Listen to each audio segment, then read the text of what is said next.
Hello everyone তোমালোকক আমাৰ channel knowledge of সায়েন্সৰ স্বাগতম জনাইছো। আজি আমাৰ তোমালোকৰ ইম্পৰ্টেন্ট কোৱেশ্চন সিৰিজৰ এটো তোমাৰ 3 নম্বৰ ভিডিও। আজি আমি তোমালোকৰ আগত তোমালোকৰ কেমিষ্ট্ৰি এক্সামৰ কাৰণে কিছুমান কোৱেশ্চন তোমালোকৰ আগত আজি আমি ডিসকাস কৰিম।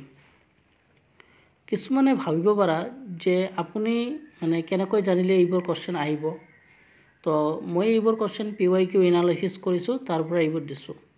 আৰু তোমালোকে জানা যে তোমালোকৰ ফিজিক্স এক্সামৰ কাৰণে আমি তোমালোকক ভিডিও দিছিলো তাৰ পৰা 90% কমন আহিছে। আমি কৈছিলো যে এইবোৰ কোৱেশ্চন তোমালোকৰ পৰীক্ষাত আহিব পাৰে কিন্তু বহুত আহি গৈছে 90% আহি গৈছে। তোমালোকে যদি সেই ভিডিওটো চোৱা নাই আমি তাত প্ৰবলি দেখাই দিছিলো তোমালোকক। সেই ভিডিওটো যদি চোৱা নাই তোমালোকে ইউটিউবত গৈ চাব পাৰা। ইয়াতে থাম্বনেইলটোত আছে কিমান কোৱেশ্চন আহিলে আমাৰ ভিডিওৰ পৰা তোমালোকে চাব পাৰা। আমি প্ৰবলি দেখাই দিছো। আৰু আমাক বহুতে WhatsApp যোগেদি জনাইছে আৰু কমেন্ট সেকশনত বহুতে লিখিছে। তোমালোকে সেইবোৰ গৈ চাব পাৰা। বলা আজি আমি স্টাৰ্ট কৰো। ইয়াৰ প্ৰথম কোৱেশ্চনটো হৈছে What is the oxidation number of Cr in Cr2O7 2-? তো Cr2O7 2- ত Cr ৰ জাৰণ সংখ্যা কি? তো ইয়াতে তোমালোকে আছামিজ মিডিয়ামত চাব পাৰা ইংলিশ মিডিয়ামত চাব পাৰা। তো এনেকুৱা কোৱেশ্চন তোমালোকৰ পৰীক্ষাত আহাৰ সম্ভাৱনা আছে। অক্সিডেশন নম্বৰ উলিয়াব আহিব পাৰে। তো তোমালোকে যদি অক্সিডেশন নম্বৰ উলিয়াব নোৱাৰা তেনেহলে আমি ইয়াৰ আগৰ যেটো ভিডিও আছে তাত আমি অক্সিডেশন নম্বৰ কেনেকৈ উলিয়াব লাগে তাৰ বিষয়ে আমি তোমালোকৰ আগত ফুল ডিটেইলছ এক্সপ্লেইন কৰিছো। সেইটো চাবা তাৰ পিছত তোমালোকে এটো কৰিব পাৰিবা। তোমালোকে যে এটা চাই লোৱা তাৰ পিছৰ পৰা তোমালোকে নিজে কৰিব পাৰিবা। তো সেই ভিডিওটো চাবা। তো এইটো কোৱেশ্চন তোমালোকে কৰিব পাৰিবা। এইটো question Cathode ray are negatively charged. State whether true or false. এইটো তোমাৰ ট্ৰু হয় নে ফলস হয়? এইটো তোমাৰ ট্ৰু হয় নে ফলস হয়? যে cathode ray are negatively charged. এইটো তোমাৰ ট্ৰু হয় নে ফলস হয়? তোমালোকে এইটো কৰি লিখিবা। আজি মই তোমালোকক ইয়াতে মই এনসাৰবোৰ নিদিও। আমি তোমালোকক কোৱেশ্চনবোৰ দিম। তোমালোকে এনসাৰবোৰ নিজে কৰিবা। আৰু যদি এনসাৰ লাগে আমাক কমেন্ট সেকশনত জনাবা আমি দিবলৈ ট্ৰাই কৰিম। এইটো Give two example of state function. State functionৰ দুটা এক্সাম্পল সুধিছে। তো এইটো আমি প্ৰথম ভিডিওটোত কৰাই থৈছো। তোমালোকে যদি চোৱা নাই এটা প্ৰথম ভিডিওটো চাব পাৰা পাৰ্ট 1। কেমিষ্ট্ৰি প্ৰথম ভিডিওটোত এইটো আমাৰ কৰোৱা আছে। তোমালোকে যদি চোৱা নাই চাবা। এইটো বহুত ইম্পৰ্টেন্ট হয়। দুবাৰ আহিছে 2019ত আহিছে আৰু 2022ত আহিছে। তো ভালকৈ চাবা এইটো। তাৰ পিছত আৰু কিছুমান কোৱেশ্চন আছে। এইটো এটা question Atomic number of Mg is 12 and its mass number is 24. How many proton and neutron does a Mg2+ ion have? তো এটি এক নম্বৰৰ কাৰণে আছিল যে Mg ৰ পাৰমাণবিক সংখ্যা 12 and ভৰ সংখ্যা 24. Mg2+ আয়নত থকা প্ৰটন আৰু ইলেক্ট্ৰনৰ সংখ্যা কিমান? এনেকুৱা তোমাৰ এটা কোৱেশ্চন আহিব পাৰে। মই কোৱা নাই যে এইটো আহিব।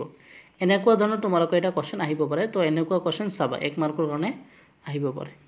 তাৰ পিছত বি নম্বৰটো চোৱা calculate the number of moles in 10 gram of CH4। এনেকুৱা ধৰণৰ 10 গ্ৰামৰ CH4 ত থকা মলৰ সংখ্যা গণনা কৰা। এনেকুৱা ধৰণৰ 1 নম্বৰী কোৱেশ্চন তোমালোকৰ আহিব পাৰে। তো এনেকুৱা ধৰণৰ কোৱেশ্চন তোমালোকে চাবা। এনেকুৱা ধৰণৰ কোৱেশ্চন তোমালোকে চাবা। তো এই দুটা কোৱেশ্চন ভালকৈ চাবা। নেক্সট কোৱেশ্চন এইটো চোৱা What is the oxidation number of Mn in KMnO4? কৈছো ন অক্সিডেশন নম্বৰ ওপৰত কোৱেশ্চন আহি দেখিছে কিমান বাৰ আহিছে। তো সেইটো আছিল 2022ত আৰু এইটো আহিছে ফিৰ 2019ত আহিছে। এইটো 2019ত আহিছে। এইটো দেখিছে কলো নয় অক্সিডেশন নম্বৰ ওপৰত কোৱেশ্চন তোমালোকৰ আহে। তো কৈছো সেকেন্ড ভিডিওটো চোৱা তেতিয়ালে তোমালোকে এইটো কৰিব পাৰিবা। এইটো কয় নম্বৰ ভিডিও তোমাৰ পাৰ্ট 2 ভিডিও চাইলে তোমালোকে এইটো কৰিব পাৰিবা। তাৰ পিছত এইটো এটা ইম্পৰ্টেন্ট কোৱেশ্চন হয় State and explain first law of thermodynamics. কেতিয়াবা স্টেটমেন্টটো লিখিব আহিব পাৰে আৰু কেতিয়াবা এক্সপ্লেইন কৰিব দিব। এক্সপ্লেইন কৰিব দিলে কিছুমান আছে তোমাৰ বইত বুকত তোমালোকৰ আছে। তোমালোকে চাই লবা। তো এইটো এটা ইম্পৰ্টেন্ট কোৱেশ্চন হয়। তো তোমালোকে ভালকৈ চাবা। হা এইটো ইম্পৰ্টেন্ট কোৱেশ্চন হয় যে State and explain first law of thermodynamics. নেৰিবা এইবোৰ কোৱেশ্চন নেৰিবা। যেইবোৰ দিছো এইবোৰ কোৱেশ্চন নেৰিবা।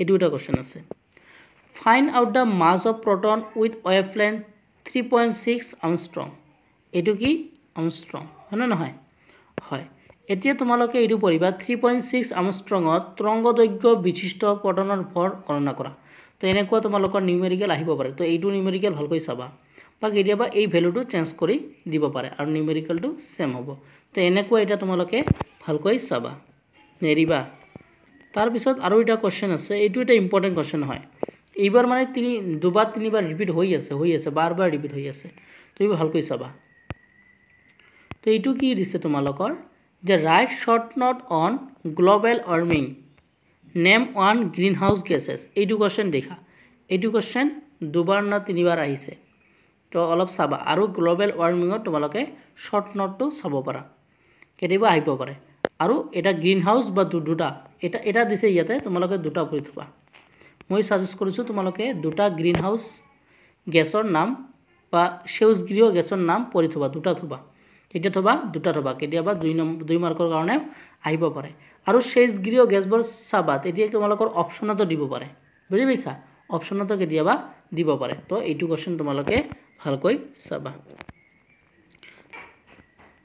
এইটো কোৱেশ্চন নেৰিবাই এই এনেকুৱা ধৰণৰ কোৱেশ্চন তোমালোকে নেৰিবাই এনেকুৱা ধৰণৰ কোৱেশ্চন তোমালোকে নেৰিবা এনেকুৱা ধৰণৰ কোৱেশ্চন তোমালোকে নেৰিবা এইটো আহাৰ সম্ভাৱনা খুবেই বেছি আছে আৰু তোমালোকে এটা বহিত তোমালোকে এই কোৱেশ্চনবোৰ নোট ডাউন কৰিবা তোমালোকে এটা বহিত তোমালোকে এনেকুৱা কোৱেশ্চনবোৰ নোট ডাউন কৰি লিখি যাবা তেতিয়া হলে তোমালোকৰ পঢ়াত সুবিধা হ'ব তোমালোকে প্ৰত্যেকটো কোৱেশ্চন যিমানটো দিছো প্ৰত্যেকটো সিৰিয়াল বাই সিৰিয়াল লিখি যাবা তাৰ পিছত তোমালোকৰ বহিত থাকি তোমালোকে পঢ়ি লবা এইটো কোৱেশ্চন তোমালোকে নেৰিবাই বহুত ইম্পৰ্টেন্ট কোৱেশ্চন হয় তো এইটো কি কৈছে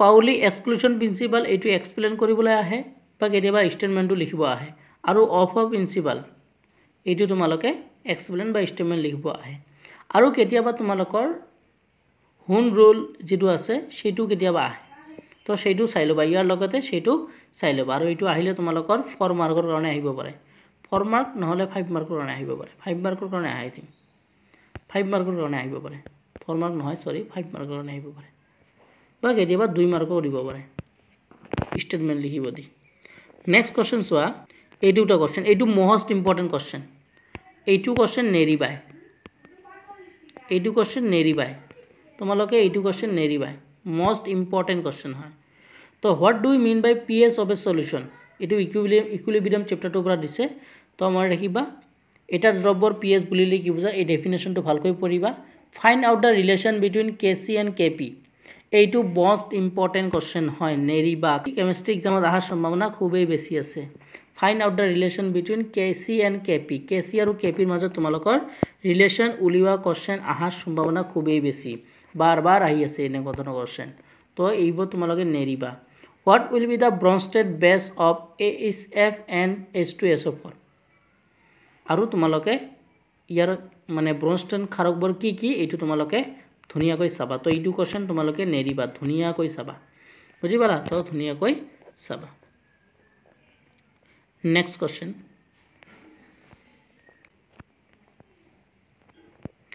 state and explain Hess law of constant heat formation এইটো দুই তিনিবাৰ আহিছে তো এইটো নেৰিবা মানে মই যেই কইটা দিছো এটাও নেৰিবা তো হেছৰ স্থিৰ সংকলনৰ সূত্ৰটো লিখি ব্যাখ্যা কৰা তেনেকুৱা কোৱেশ্চন আৰ সম্ভাৱনা খুবেই বেছি আছে আৰু এটা কোৱেশ্চন মই তোমালোকক দিও এটো আমাৰ last question write short note on photoelectric effect black body radiation এইটো পঢ়িবাই মোস্ট ইম্পৰ্টেন্ট তোমালোকৰ হয়তো ফটোইলেক্ট্ৰিক ইফেক্টৰ শৰ্ট নোট লিখিব পাৰে বা ব্ল্যাক বডি ৰেডিয়েশনৰ শৰ্ট নোট দিব পাৰে এতিয়া মই তোমালোকক ফটোইলেক্ট্ৰিক ইফেক্টৰ শৰ্ট নোটটো মই প্ৰথম ভিডিওটোত ন হয় প্ৰথম নহলে সেকেন্ড ভিডিওটোত আই থিংক প্ৰথম ভিডিওটোত মই তোমালোকক ফটোইলেক্ট্ৰিক ইফেক্টৰ ডেফিনেশন লিখাই দিছো তো সেটো চাই লবা সেটো লিখিলে হৈ যাব 1 মাৰ্কৰ কাৰণে আহিলে তো মই তোমালোকক পাৰ্ট 1 নহলে পাৰ্ট 2 ত মই সেটো লিখাই দিছো তোমালোকে চাবা তাৰ পিছত ব্ল্যাক বডি ৰেডিয়েশন এইটো তোমালোকৰ বুকত ধুনিয়াকৈ দিয়া আছে তো এইটো তোমালোকে চাবা আশা কৰোঁ আজি ভিডিওটো হেল্পফুল পালা এইবোৰ যিবোৰ কোৱেশ্চন দিছো এইবোৰ তোমালোকে নেৰিবা হা মই বাৰবাৰ কৈ আছো এইবোৰ কোৱেশ্চন তোমালোকে ধুনিয়াকৈ পঢ়া তো আজি ভিডিওটো ইয়াতে সামৰিছো থেংক ইউ এভৰিৱান। এইবোৰ কুৱেশ্যন যিবোৰ মই ডিছকাছ কৰিছোঁ ন, সেইবোৰ তোমালোকে নেৰিবা, এইবোৰ পৰীক্ষাৰ আগত চাই যাবা। আৰু তোমালোকে যিহেতু বহুত দিন পঢ়িলা, তেনেহ'লে তোমালোকৰ নোটবোৰ আছে বুলি মই আশা ৰাখিছোঁ। সেইকাৰণে তোমালোকে কি কৰিবা, তোমালোকে খাতাত তোমালোকে কুৱেশ্যনবোৰ মই যেইকেইটা কুৱেশ্যন দিলোঁ তোমালোকে চিৰিয়েল বাই লিখি যাবা। এটা নোট বহি তোমালোকে বনাবা, তাত তোমালোকে চিৰিয়েল বাই কুৱেশ্যনবোৰ 1 নম্বৰ 2 নম্বৰ দি এনেকৈ লিখি যাবা। তেতিয়া তোমালোকে কি হ'ব, পৰীক্ষাৰ আগৰ দিন সকালে তোমালোকে কি কৰিব পাৰা, সেই কুৱেশ্যনবোৰ এবাৰ চকুৰে চাব পাৰিবা যে এইটো এনেকুৱা আছিল, তেতিয়া ৰিভাইজ কৰোঁতে তোমাৰ সুবিধা হ'ব। আৰু এইবাৰ মষ্ট এক্সপেক্টেড কুৱেশ্যন হয়, তোমালোকৰ আহাৰ সম্ভাৱনা খুবেই বেছি আছে। সেইকাৰণে ৰিস্ক নল'বা, ভালকৈ পঢ়ি যোৱা, তোমালোকৰ এক্সাম নিশ্চয় ভাল হ'ব।